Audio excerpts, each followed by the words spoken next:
Taarifa kutoka bodi ya ligi kuu soka Tanzania bara imetoa ufafanuzi kuhusiana na kile ambacho kimetokea kwa mchezo huu, lakini wakizungumza zaidi kuhusiana na hatma ya mchezo wenyewe wa Simba dhidi ya Yanga. Hatma ni nini? Ngoja nianze kuambia taarifa ambayo imetolewa. Nikianza kuisoma, andika kamati ya uendeshaji wa usimamizi wa ligi kuu wa ligi bodi ya ligi kuu Tanzania TPLB katika kikao chake cha leo Machi 8, 2025 ilipitia shauri la klabu ya Simba kuzuiliwa kuingia kwenye uwanja wa Benjamin Mkapa kwa ajili ya kufanya mazoezi ya mwisho kuelekea mchezo namba 184 wa ligi kuu NBC Yanga Sports Club dhidi ya Simba Sports Club uliopangwa kufanyika kwenye uwanja huo leo kuanzia saa 1:15 usiku. Katika shauri hiyo, klabu ya Simba iliandika barua bodi ya ligi kuu kueleza kuhusu tukio tajwa hapo juu, huku pia ikieleza nia ya kutoshiriki mchezo huo kwa sababu imezuiliwa kutumia haki yao ya kikanuni kama ilivyoainishwa kwenye kanuni ya 17 ibara 45 ligi kuu Tanzania ligi kuu kuhusu taratibu za mchezo.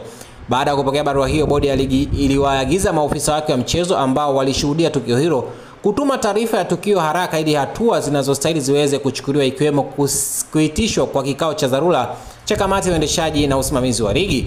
Baada ya kupitia taarifa mbalimbali zikiwemo za maofisa wa mchezo na vyanzo vingine, kamati ilibaini kuwa klabu ya Simba wakati ikielekea kutumia haki yake iliyoainishwa kwenye kanuni ya 17 ibara 45 ya ligi kuu haikuwasiliana na ofisa yeyote wa mchezo, timu mwenyeji wala mamlaka ya uwanja kuhusu nia yao ya kufanya mazoezi katika uwanja huo ili maandalizi ya kikanuni yafanyike. Katika taarifa hizo, kamati ilibaini pia kuwa walinzi ambao baadhi walifahamika kwa sura kuwa ni wa klabu ya Yanga walishiriki tukio la kuzuia basi la klabu ya Simba kuingia uwanjani kinyume na matakwa ya kanuni ya 17 ibara 45 ya ligi kuu kuhusu taratibu za mchezo. Kwa sababu pia bodi ilipokea taarifa ya ofisa usalama wa mchezo ambayo imeainisha matukio kadhaa yaliyoambatana na tukio hilo la klabu ya Simba kushindwa kufanya mazoezi, na kwamba baadhi ya matukio yanahitaji uchunguzi ambao hauwezi kukamilika kwa wakati. Bodi ya ligi kupitia kamati yake ya uendeshaji na usimamizi wa ligi imeamua kuahirisha mchezo tajwa hapo juu kwa mujibu wa kanuni ya 34 kifungu cha kwanza 1(3) ya ligi kuu kuhusu kuahirisha mchezo ili kutoa nafasi ya kupata taarifa zaidi za kuzisaidia kufanya maamuzi ya haki. Bodi itatoa taarifa kamili kuhusiana na tukio hilo na kutangaza tarehe ya mchezo huo mapema iwezekanavyo. Imetolewa na idara ya habari na mawasiliano, bodi ya ligi kuu Tanzania TPLB, March 8, 2025.